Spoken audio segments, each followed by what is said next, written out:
민간고용 지표의 악화로 하락했습니다. 다우는 0.4% 내린 9,280의 거래를 마쳤고 나스닥은 다시 2,000선 밑으로 내려갔습니다. 한편 유럽 증시는 하락하며 이틀째 약세를 이어갔습니다. 미국에서 발표된 고용 지표가 악재로 작용한 가운데 에너지주와 자동차주가 일제히 떨어졌습니다. IMF가 오는 10월부터 변경된 환율제도 분류 체계를 회원국들에게 적용할 예정이어서 외환 당국에 비상이 걸렸습니다. 자율성 등급이 낮아지면 당국의 시장 개입이 어려워 환율의 하락 요인이 될 수 있기 때문입니다. 쌍용차 협력사들이 법원에 조기 파산을 신청했습니다. 쌍용차 협동회는 도장 2공장이 탈환되면 조기 파산 신청 입장을 철회하겠다고 밝혔지만 노조원 진압이 불가능해짐에 따라 신청서를 내게 됐다고 설명했습니다. 안녕하십니까. 이슈앤마켓의 최린나입니다. 한밤에 뉴욕 증시가 닷새 만에 하락했습니다. 다우는 0.42% 떨어지면서 9,280으로 다시금 9,200대로 내려왔고요. 나스닥은 2,000선이 다시금 붕괴됐지만 그나마 스탠다드앤포스 500지수가 1,000선을 지키는 정도였습니다. 고용과 서비스업 지표가 동반 악화된 데다 프록트앤갬블 등 주요 기업들의 실적도 나빴는데요. 보다 자세한 글로벌 증시는 전문가와 함께 알아보도록 하겠습니다. 리딩투자증권에서 이인규 연구원 나오셨습니다. 안녕하세요. 네, 안녕하세요. 네. 전날에는 잠정주택 판매 5개월 연속 증가 때문에 다우가 괜찮은 모습이었는데 이번엔 다시 지표 때문에 하락했어요. 닷새 만에 떨어진 거죠? 예. 미증시는 장전 발표된 악화된 고용지수와 주요 기업들의 혼란스러운 실적 발표에 혼조세로 출발했는데요. 개장 후 하락 출발한 뉴욕 증시는 최근 연일 최고점을 기록하는 모습을 뒤로 한 채 금융주를 제외한 대부분 업종에서 탄력을 받지 못하고 시장에 차익 실현 매물이 욕구를 부추기면서 5일 만에 소폭 조정받는 모습이었습니다. 다우지수는 0.42% 하락한 9,280.97포인트, 나스닥 지수는 0.91% 하락한 1,993.05포인트로 장을 마감하였습니다. 금일 다우 일봉 차트 보시겠습니다. 네. 서비스업과 고용 관련 지수가 월가 예상보다 악화된 것으로 나타나면서 그동안 긴 상승의 랠리의 피로가 누적되는 모습을 보여주는 하루였습니다. 이번 주 들어서 나스닥 지수와 S&P 500 지수가 나란히 2,000선과 1,000선을 돌파하면서 급등에 따른 가격 부담도 증시를 짓누르고 투자자들이 지표 하락을 계기로 그동안 급증 장세에 따른 차익을 실현하는 모습을 보여줬습니다. 다음은 분봉 차트입니다. 네. 금일 다우지수는 장전 발표된 고용지수 악화로 인해서 하락 출발하는 모습을 보여줬습니다. 장 시작과 동시에 5일과 20일 평균 이동선이 무너지면서 9,200선에서 지지를 받고 장 막판 강한 금융들의 폭등세로 상승 반전을 꾀하였지만 장중 발표된 원유 재고량이 예상치를 하회하고 낙폭을 주지 못하면서 약보합으로 장을 마감하였습니다. 네, 여러 가지 이유가 있었던 것 같습니다만 무엇보다 서비스업 그리고 고용 관련 지표 악화 때문에 다우가 밀렸다라고 보여지는데요. 지표 얼마나 안 좋았는지 정리를 좀 해보죠. 미국의 7월 민간 고용 감소 규모가 월가 전망치보다 큰 것으로 나타났습니다. 고용조사 업체인 ADP는 지난달 미국의 민간 부문 감원 규모가 37만 1,000명을 기록하면서 전문가의 전망치인 35만보다 크게 증가하였다고 발표했습니다. 지난달 46만 3천 명에 이어서 이번 달 역시 시장 전망치를 상회한 고용 지수에 대해서 전문가들은 고용 시장이 향후 오랜 기간 동안 계속 악화될 것이라면서 고용 시장의 불안이 미국 경제 회복에 큰 장애물이 되고 있다고 입을 모았습니다. 네, 그래요. 민간 부문의 어떤 그 고용 지표가 정말 고용 보고서 앞두고 악화되는 모습이었는데 역시나 민간 부문의 어떤 고용이 살아나지 않으면 경기 회복이 쉽게 일어나지 않는다라는 경계감도 또 작용을 했었던 것 같습니다. 자, 민간 부문 고용은 그렇게 나왔고 또 다른 지표는 어떻습니까? 미국의 소매, 주택, 건설 등 서비스 경기를 나타내는 지표는 ISM의 서비스 지수가 전달에 47.0에서 46.4로 하락하여서 블룸버그 전망치는 48을 하회하였습니다. ISM 서비스 지수는 지난해 9월 기준선에 50을 기록한 이후에 10개월 연속 50을 밑돌고 있습니다. 작년 11월 37.4까지 떨어진 이후에 속도가 둔화된 양상을 보였지만 지난달부터 다시 침체 속도를 더하고 있는 모습입니다. 네, 그래요. ISM 서비스 지수도 예상 밖의 하락을 보였고 또 보니까 지금 공장 주문은 그런대로 괜찮았다라고 나와요. 예. 그 상무부가 발표한 6월의 공장 주문은 지난달 1.2%보다 소폭 낮은 1.1%를 증가하면서 3개월 연속 상승세를 이어나갔습니다. 전문가들은 마이너스 0.8%를 예상했는데요.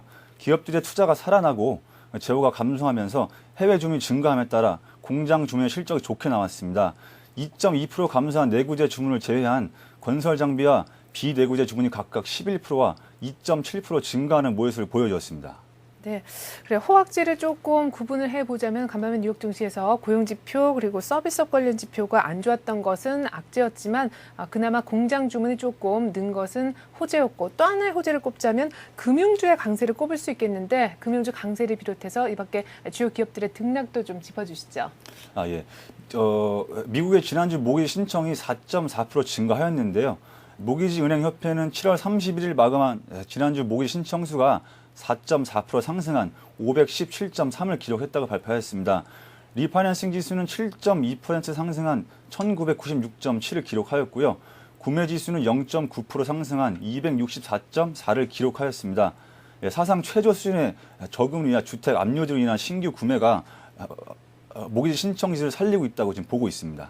네, 모기지 신청은 또 조금 증가했었고 여러 가지 이렇게 또 지표들은 한번 챙겨봤습니다. 기업들 한번 주가는 또 어떤 흐름을 보였는지 그 등락도 한번 또 챙겨보죠. 예, 오늘 AIG가 좀 크게 폭등하면서 마감하였는데요. 네. 7일 실적 발표를 앞둔 AIG가 최근 살아나는 부동산 관련 지표들과 방금 말씀드린 모기지 신청 건수 그리고 부동산 관련 금융주들의 양호한 실적 발표에 힘입어갖고 앞으로 이제 부실 자산이 크게 개선될 거란 전망에 63% 폭등하에 마감하였습니다. 전반적으로 금일 금융주의 강세가 눈에 띄었는데요. 뱅크 오브 아메리카가 6.5% 상승하고 시티그룹이 8.9% 상승하면서 JP모건 체이스 역시 3.9% 상승하는 등 금융주가 큰 강세를 보였습니다. 이제 시티그룹 같은 경우에는 또 CEO가 소비자 금융 부문 20개 사업을 매각할 것이다 이렇게 발표하면서 매수세를 좀 불러 모았던 것으로 분석이 되고 있는데요. 이 밖에 또 장 시작하기 전에 프록터앤갬블 그리고 장 끝나고 나서 시스코 시스템즈의 또 실적 발표도 있지 않았습니까? 예. 먼저 P&G는 이번에 4분기 회계연도에 순이익이 24억 7천만 달러, 주당 80센트를 기록하면서 시장 전망치인 78센트를 상회하는 실적을 발표하였습니다. 하지만 미국의 개인 소득이 최근 최대폭으로 감소하는 모습을 보이면서 매출액은 전년 동기 대비해서 11% 감소한 187억 달러를 기록하면서 약간 부진한 모습을 보여주었습니다. 다음으로는 석유업체인 대본이 2분기 순이익이 전년 대비 76% 감소했지만 월가 예상치보다는 양호하였습니다. 대본은 이번에 발표한 2분기 순이익이 3억 1,400만 달러, 주당 70센트, 특수요인을 제한 주당 27센트를 기록하면서 월가 예상치인 25센트를 상회하였다고 발표하였습니다. 대본의 석유 및 천연가스 생산량은 12% 증가하였으면서 배럴당 원유 생산 비용은 52.44달러로 전년 대비 53% 감소하는 모습을 보여줬습니다. 이어서 발표된 시스코 시스템즈 순이익이 급감했다는데요. 증시 마감 이후 실적을 발표한 시스콤 시스템즈는 이번 4분기 회계연도에 순이익이 1억 8천만 달러, 주당 19센트를 기록하면서 작년에 주당 33센트부터 줄었으나 일회성 항목을 제외한 주당 이익은 31센트로 블룸버그 통신이 조사한 전문가들의 예상치 29%를 초과하는 모습을 보였습니다. 이어서 포드는 금일 1.6% 상승하면서 미국 자동차 시장이 개선될 거라는 기대감을 주었습니다. 네, 전반적으로 순이익은 급감을 또 하는 그런 모습들을 보여줬네요. 자, 오늘 또 눈여겨볼 만한 주요 일정 있으면 좀 챙겨주시고요. 오늘장 미국이 어떻게 또 흘러갈지 전망도 간단하게 부탁드리겠습니다. 예, 오늘 밤 발표될 지수는 신규 실업수당 청구 건수와 실업보험 연속 수급 신청자 수입니다. 먼저 신규 청구 건수는 전주보다 소폭 줄어들 걸 예상하면서 전주에 발표된 58만 4천 명에 이어서 이번 주에 58만 명을 예상하고 있고요. 이어서 실업보험 연속 수급자 신청자들은 지난주에 발표된 619만 7천 명보다는 소폭 약 7만 명 늘어난 625만 6천 명을 기록할 전망입니다. 네. 아무래도 가장 중요한 건 내일 모레 발표될 실업률이 시장에 크게 이제 영향을 미칠 것 같습니다. 네, 지금 시장은 어느 정도라고 예상을 하고 있나요? 실업률. 실업률은 지금 저번 주에 이전 수치가 9.5% 나왔는데요. 네. 이번에 9.6%로 지금 예상하고 있습니다. 네. 이게 만약 9.6%를 더 상회할 경우에는 네. 약간 시장에 약간 부담감을 주는 모습을 보일 수 있다고 지금 생각하고 있습니다. 예, 잘 알겠습니다. 자, 이렇게 해서 뉴욕 증시는 여러 가지 이슈들 한번 짚어봤고요. 유럽 쪽도 한번 마감 상황을 챙겨볼 필요가 있겠는데 이틀 연속 하락 마감했더라고요. 예. 이번 유럽 증시는 주요 기업들 실적이 시장 전망치를 상회한 것을 발표되면서 장 초반에 강세를 보였지만은 미국발 경제기표 악재로 인해서 0.5%대 하락 반전 마감하였습니다. 영국 증시는 0.52% 하락한 4,647.13포인트, 프랑스 증시는 0.51% 하락한 3,458.53포인트, 독일 증시는 1.18% 하락한 5,353.01포인트의 장을 마감하였습니다. 네, 역시나 유럽 증시도 미국의 안 좋았던 경기 지표 영향을 좀 받았던 모양인데요. 국제 유가는 어땠나요? 예, 미국의 주간 원유 재고가 전문가들이 예상한 150만 배럴보다 20만 배럴 늘어난 170만 배럴 증가했다는 소식에 장중에 69.71달러까지 밀리면서 그런 모습 보였는데요. 네. 연료 소비가 전주 대비해 3.1% 증가함에 따라서 국제 유가는 전일 종가보다 55에서 상승한 72.97달러의 거래를 마감하였습니다. 네, 미국의 석유 재고가 증가했음에도 불구하고 석유 수요가 또 그것을 또 뛰어넘는 증가했다는 소식이 들려오면서 유가가 소폭 오르면서 끝이 났다는 얘기까지 들어봤습니다. 자, 이렇게 해서 오늘 글로벌 증시는요, 리딩투자증권 이인규 연구원과 함께했습니다. 말씀 고맙습니다. 감사합니다.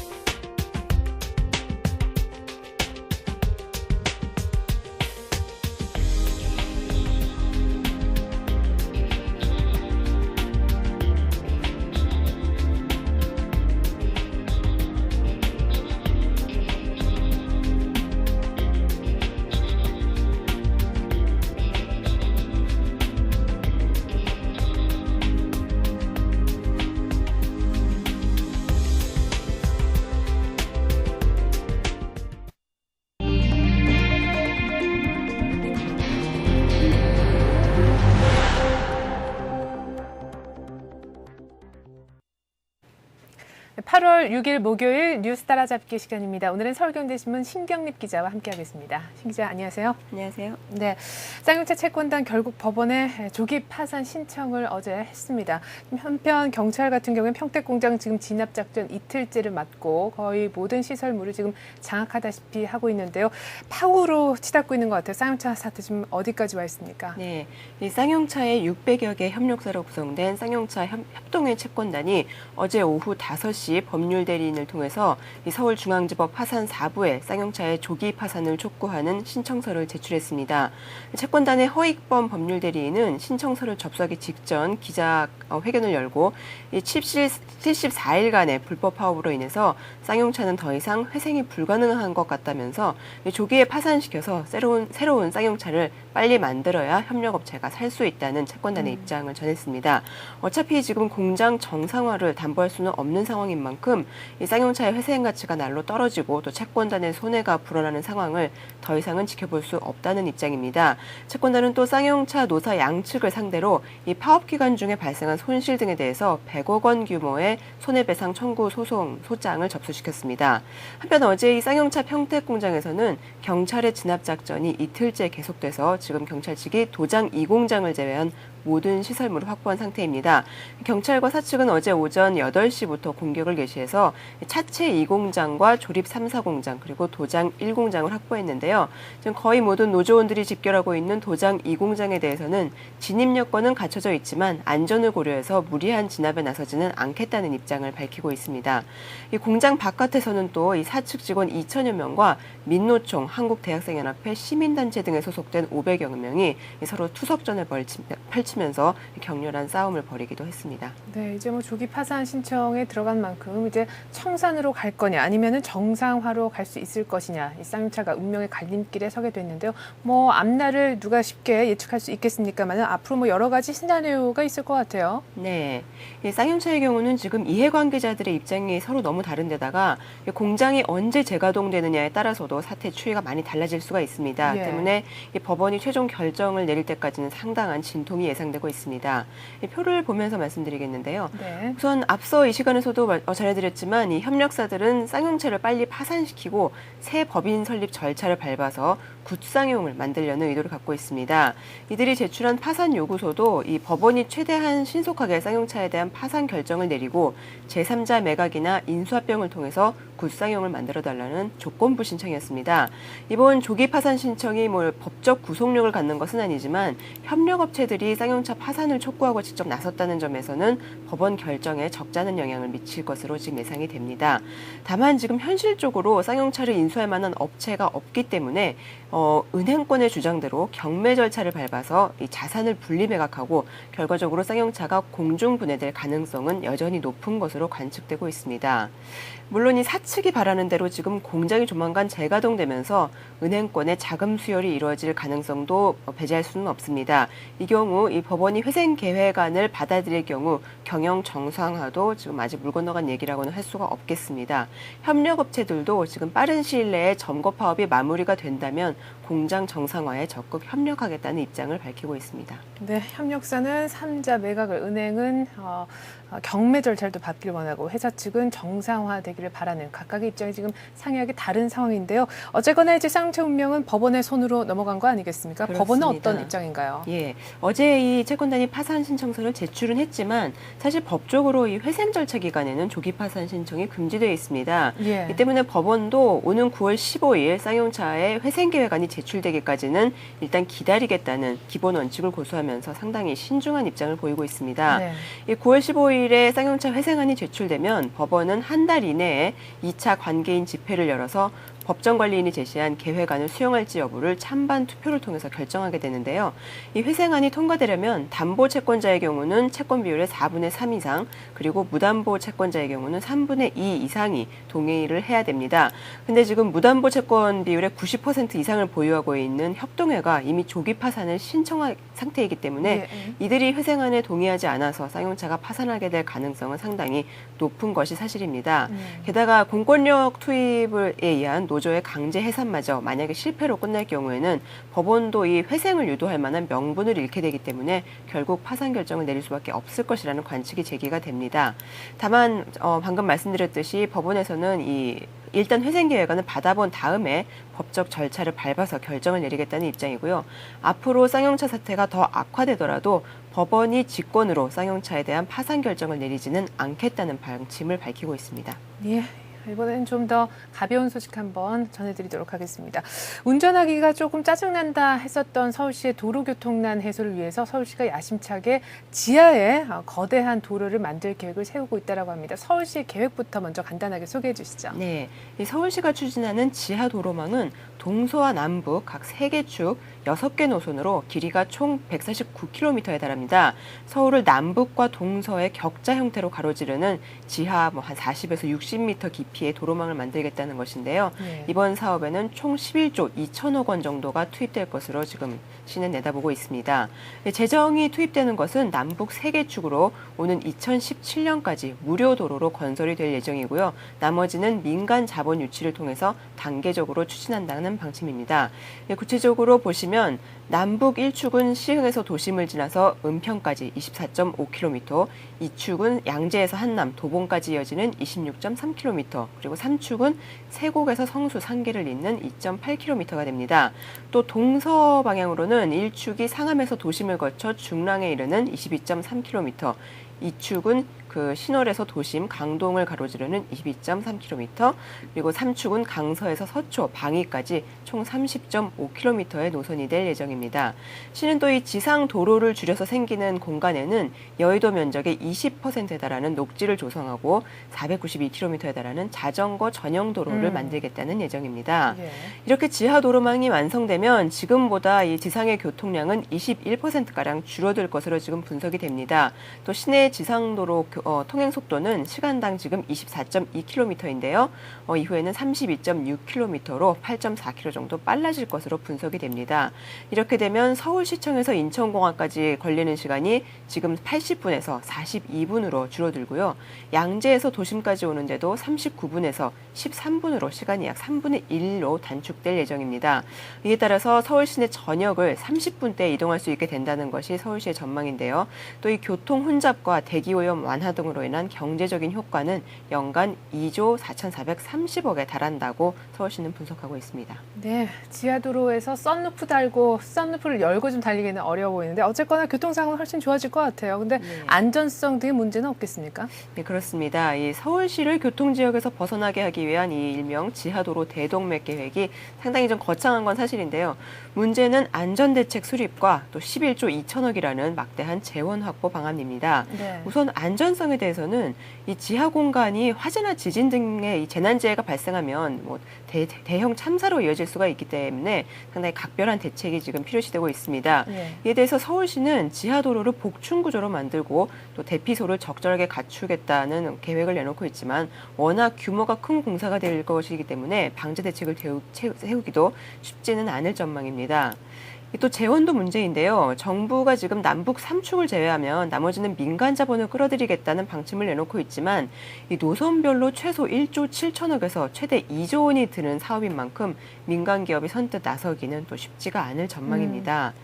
다만 이제 그 포화 상태인 서울의 교통난 해소를 위해서는 지금 지하로 눈을 돌릴 수밖에 없다는 것이 서울시의 입장인데요. 네. 이 그림을 보시면은 서울 도심의 통행 속도는 96년 시속 16.4km에서 2002년에는 16.3, 2005년에는 14km로 지금 갈수록 떨어지고 있습니다.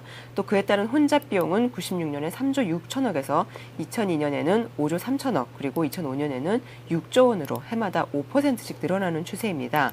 이 같은 교통난을 타개하려면 이미 뭐 건물 등이 빽빽하게 들어선 지상에서 해법을 찾기란 사실상 불가능한 상황인데요.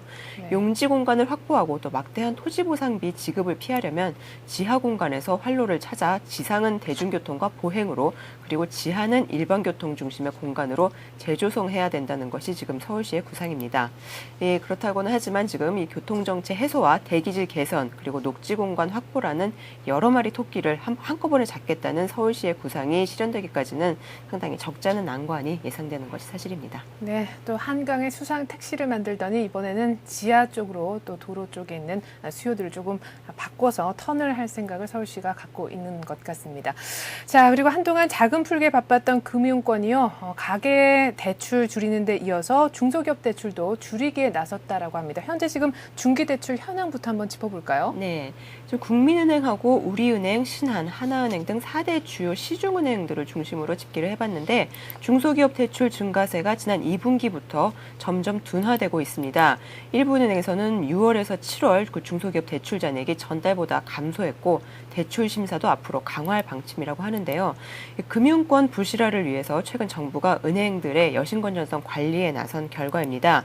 부실 가능성이 높은 여신은 줄이고 우량 중개에 대한 대출은 늘리라는 방침이라고 하는데 사실 이 우량 중소기업들은 자금 사정이 나쁘지도 않고 그렇죠. 또 투자 여건이 아직 불투명하기 때문에 신규 투자도 꺼리고 있어서 돈을 빌리지 않고 있거든요. 결국 자금 사정이 급한 중소기업들만 대출받을 길이 좁아지면서 더욱 경영 사정이 악화될 가능성이 높아졌습니다. 예. 이 그림을 보면서 은행별로 한번 보시겠는데요. 신한은행의 경우 중소기업 대출 잔액은 올 2분기 말 53조 5천억 원으로 1분기보다 2천억가량 감소했습니다. 7월 잔액도 소폭 낮아진 것으로 지금 확인이 됐고요. 하나은행은 2분기 말 31조 3천억이던 중소기업 대출 잔액이 7월 말에는 4천억가량 감소한 것으로 알려졌습니다. 국민은행의 경우 작년 말 60조 3천억이던 중기대출 잔액은 1분기 말에 3조 3천억 원 늘어났지만 2분기 말에는 그 증가폭이 전분기 대비 1조 3천억 원으로 상당히 둔화가 됐습니다. 우리은행도 마찬가지로 이 증가폭이 1분기 1조 4천억에서 2분기에는 4천억 원으로 지금 줄어든 상태입니다. 네, 그렇다면 이 같은 중기대출 감소가 좀 일시적인 겁니까? 아니면 앞으로도 좀 지속이 될까요? 일시적인 현상으로 보기는 어려울 것 같습니다. 예. 은행권에 따르면 8월에는 중소기업 대출 잔액이 모두 감소세로 돌아서거나 증가세가 더욱 둔화될 전망인데요. 그 이유는 아까 말씀드렸듯이 정부가 은행들에게 부실 우려가 높은 고정이하 여신을 대출 자산의 1% 선까지 낮추도록 지금 주문을 했기 때문입니다. 네. 은행들로서는 부실 가능성이 높은 중소기업 대출 영업은 자제할 수밖에 없는 상황인데요. 자금 수요가 많은 이들 기업에 대한 대출을 자제하다 보면 이 중기대출의 전체 규모가 줄어드는 것은 좀 당연한 일이고요. 정부는 뭐 우량 중소기업을 위주로 대출을 늘리면 되지 않냐는 입장이지만 아까 말씀 말씀드린 대로 우량 중기의 대출 수요는 지금 거의 없다는 것이 은행권의 입장입니다. 네.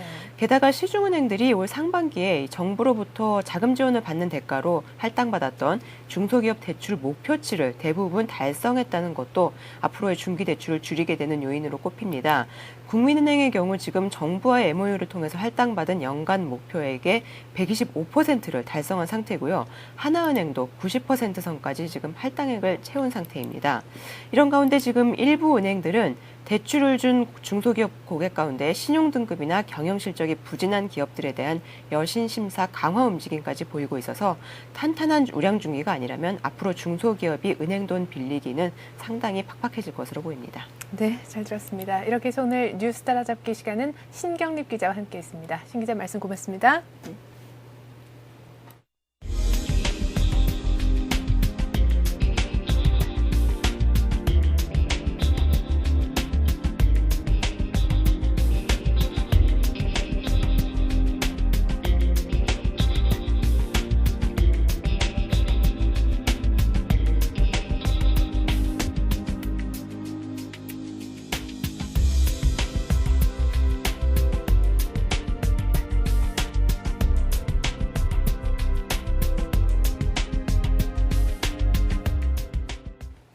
미국의 2분기 GDP 성장률이 마이너스 1%로 예상외로 좋은 결과를 보이자 미국의 하반기 GDP 성장에 관한 낙관적인 발언들이 여기저기 본물 터지듯 나오고 있습니다.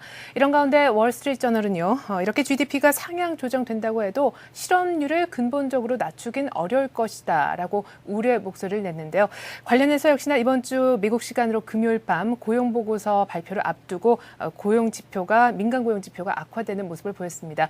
간밤에는 서비스업 지표도 동반 안 좋게 나오면서 다우가 0.42% 밀려 9,280에 장이 종료가 됐습니다. 보다 자세한 우리장 소식 갖고 1시간 뒤에 출발 센 증시로 다시 인사드리겠습니다. 고맙습니다.